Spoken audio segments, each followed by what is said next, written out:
At first glance, overnight shipping seems simple. You hand over a package in the evening, and somehow it appears at your door the next morning. But if you follow that package through the network, the route can look completely wrong.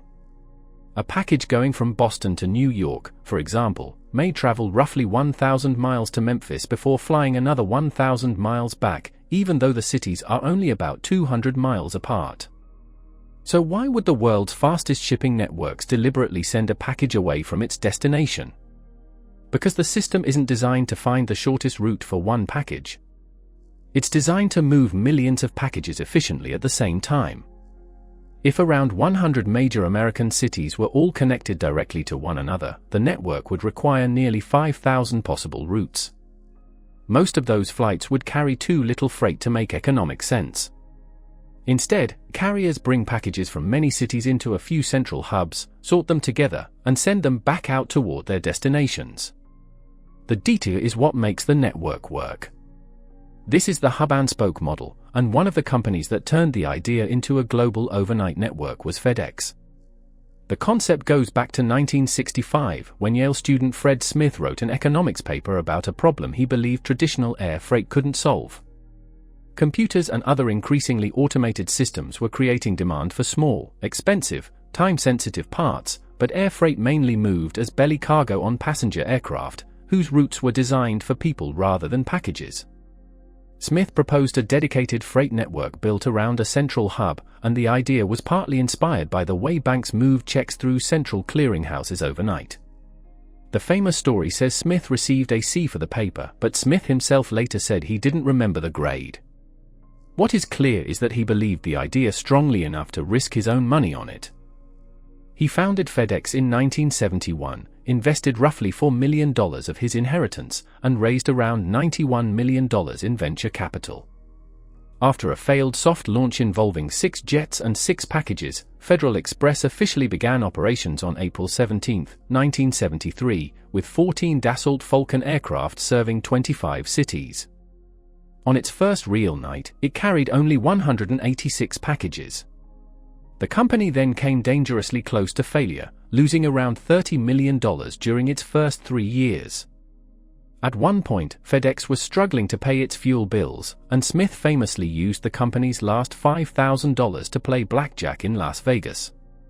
He returned with $27,000, enough to keep the aircraft flying for another week. But even with the right idea and the aircraft operated, the network needed the right place to connect everything. That place became Memphis. Its location put roughly 40% of the US population within a day's drive, while its weather and airport infrastructure made it well suited to an operation that had to keep running through the night. The local airport authority also provided hangar space and incentives that helped attract the company. Then, in 1977, a change in federal law transformed what FedEx could actually do. Public Law 95-163 deregulated air cargo, allowing cargo carriers to operate larger aircraft without the same route restrictions. FedEx quickly purchased 7 Boeing 727s, each capable of carrying roughly 7 times the cargo of its original Falcon jets. That was the point where the hub model could finally operate at enormous scale. Today, FedEx Express operates around 700 aircraft, while UPS Airlines has a fleet of comparable scale. But all of that capacity exists to make one remarkable operation work every night.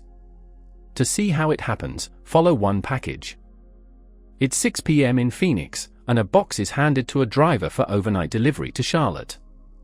The package is taken to the Phoenix airport, placed inside a curved container shaped to fit the aircraft's fuselage, and loaded onto a jet bound for Memphis. The aircraft takes off late in the evening and joins a stream of cargo jets heading toward the same airport. Between roughly 10:30 p.m. and 1 a.m., those aircraft begin arriving at Memphis, sometimes about 90 seconds apart. And while the rest of the country is going to sleep, the package has just reached the place where its most important few hours are about to begin. By the time our Phoenix package lands in Memphis, it has already traveled hundreds of miles, but the most important part of its journey is only beginning. Between roughly 10:30 p.m. and 1 a.m., cargo aircraft are arriving one after another, sometimes only about 90 seconds apart. Packages from dozens of cities are being unloaded into the same enormous system, and now the hub has to turn that incoming flood into completely different outbound shipments before sunrise. The FedEx World Hub covers about 940 acres, with roughly 84 miles of conveyor belt running through the facility. At peak capacity, it can handle around 500,000 packages an hour. Our box is pulled from the aircraft and placed into the sorting system. From there, 6-sided scanners can read its label from virtually every direction, allowing the system to identify its destination and determine which outbound flight it needs to reach. Automated diverters then move it through the building, sometimes changing its direction several times before sending it toward the correct loading area. At some point, the package may even drop between levels through one of hundreds of spiral chutes. The important thing is that very little of this requires someone to pick up the box and decide where it should go. The system already knows. UPS Worldport in Louisville operates on the same basic principle, with around 155 miles of conveyor and the ability to process roughly 416,000 packages an hour. A package can reportedly be sorted to its exact outbound aircraft position in about 13 minutes, with human hands touching it only around twice during the central journey, once when it comes off the aircraft and once when it goes back on. But all that automation is solving one very unforgiving problem: time. Our Phoenix package isn't simply waiting for a flight to Charlotte. It has to be on the right aircraft before that aircraft leaves, and every other package in the building has its own deadline. FedEx aims to have the final packages through the sort at around 2:07 a.m., with outbound aircraft pushing back shortly afterward and the night's operation largely cleared by around 4:30 a.m. That means a package arriving only minutes late can suddenly have a much smaller chance of making its connection. And if it misses that aircraft, the problem doesn't necessarily stop with one package. A delay at the hub can move through the network, affecting connections in other cities and eventually putting thousands of morning delivery promises at risk. That's why the carriers treat the sort window almost like a countdown. Every incoming aircraft has to arrive before the sorting process closes, and every outbound aircraft has to leave early enough for its packages to reach local stations and delivery vehicles before the promised delivery time. There is almost no room for recovery. And then there's the one variable the entire system can't schedule: weather. Fog, ice, thunderstorms, or poor visibility at a major hub can disrupt the sequence of aircraft arriving and departing, and a problem at Memphis can quickly spread across the rest of the network. FedEx and UPS have operated dedicated meteorology and operations teams to monitor these conditions around the clock. Their operation centers track aircraft movements across the network and can activate contingency plans when normal schedules begin to break down. If necessary, packages can be redirected through backup hubs, while fully prepared aircraft known as hot spares can be kept available in case another aircraft becomes unusable. FedEx has even operated a daily flying spare, an aircraft deliberately kept available so it can be diverted wherever an unexpected failure occurs. That might sound excessive, but an overnight network has a unique problem: it has almost no buffer. A normal store can keep extra inventory on a shelf. An overnight network can't keep another copy of your package sitting somewhere nearby. The package in the system is the package.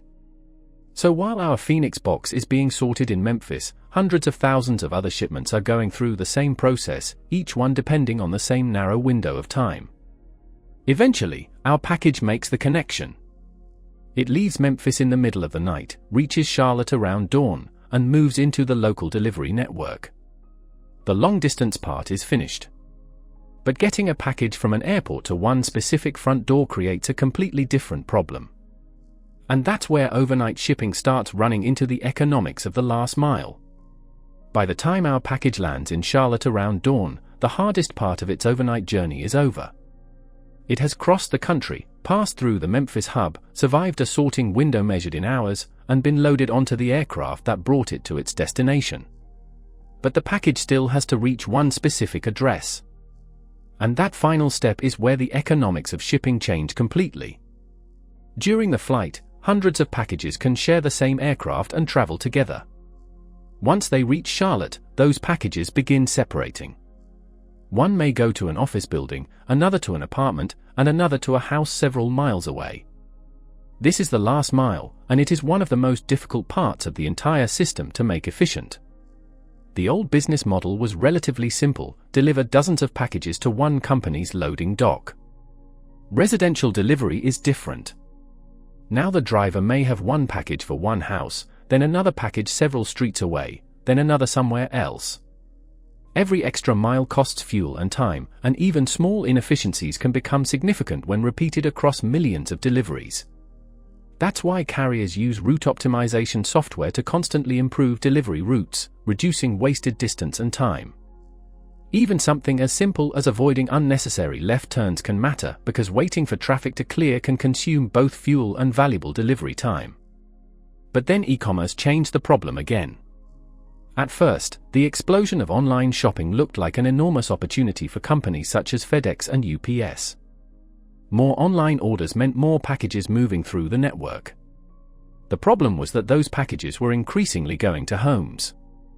Instead of moving 50 packages to one business, the network now had to move 50 packages to 50 different addresses. And that made the last mile one of the most expensive parts of shipping, sometimes accounting for more than half of the total delivery cost. Amazon understood this problem differently. Instead of asking only how to move packages faster, it started changing where the packages were before customers even ordered them. Amazon built regional fulfillment centers across the country, placing inventory closer to the people likely to buy it. It also developed Amazon Air, including a major hub at Cincinnati Northern Kentucky International Airport that opened in 2021. But the aircraft weren't the most important part of the strategy. The bigger idea was to redefine what fast delivery meant. First came free 2-day delivery, then 1-day delivery, and in some areas, same-day delivery. That becomes much easier when the product doesn't have to cross the country overnight in the first place. If the item you order is already sitting in a warehouse 30 miles away, there is no reason to send it through Memphis. The package can simply move locally. That changes the entire equation. For decades, express shipping was built around one fundamental question: how quickly can we move this package? Amazon increasingly asked a different question: how close can we place the product before the customer orders it? And that distinction has had enormous consequences for the industry. In 2019, FedEx ended its shipping contract with Amazon, separating two companies that had once been major partners. At the same time, Amazon continued building out its own delivery infrastructure, and its package volume grew from under 1 billion packages in 2018 to about 6.7 billion in 2025. By 2025, Amazon's delivery network had even surpassed the US Postal Service in package volume, making Amazon the largest parcel carrier in the United States according to the figures in the original source. And FedEx has been adapting in the opposite direction. The company has been consolidating its express and ground operations into a single system known as Network 2.0, while reducing some hub flights and shrinking its facility footprint. That tells us something important about where overnight shipping is heading. The old model was built around a simple idea: move the package as fast as possible through a giant overnight network. The newer model is increasingly about deciding whether the package needs that network at all.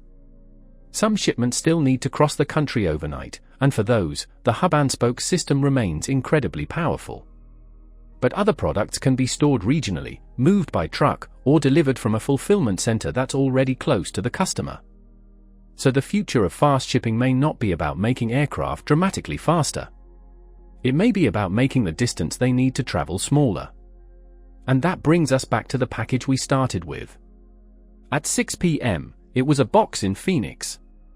It entered a network that moved it toward Memphis even though Memphis was nowhere near its final destination. During the night, machines sorted it among hundreds of thousands of other packages, a carefully timed aircraft carried it to Charlotte, and a local driver took it through the final part of the journey. From the customer's perspective, it simply arrived the next morning. But behind that single delivery was an entire system of aircraft, sorting machines, software, warehouses, weather teams, backup planes, drivers, and tightly synchronized schedules, all working together because one thing matters above everything else.